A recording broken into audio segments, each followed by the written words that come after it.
બોટાદ જિલ્લામાં ગઢડા તાલુકાના ટાટમ ગામે સામાન્ય બાબતે પાડોશી વચ્ચે સર્જાઈ મારામારી. કચરો નાખવાની સામાન્ય બાબતે પાડોશીને ઠપકો આપતા મારામારી સર્જાઈ. મારામારી થતા પતિ પત્નીને લોખંડના પાઇપ વાગતા ઈજાઓ પહોંચી. વિજયભાઈ જીડિયા અને ગીતાબેન જીડિયાને ઈજા થતા બંનેને સારવાર માટે ગઢડા હોસ્પિટલ ખસેડેલ. ઘટનાની જાણ થતાં ગઢડા પોલીસ ઘટના સ્થળે પહોંચી અને વધુ તપાસ હાથ ધરી.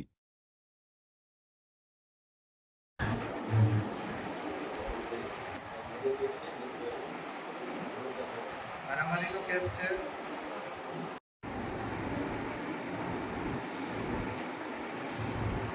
અમારે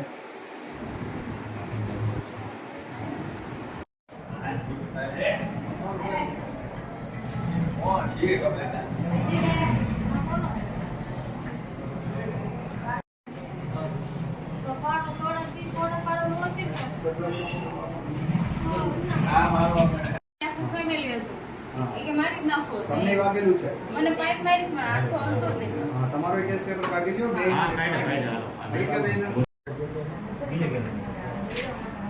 બે કાકા લેવા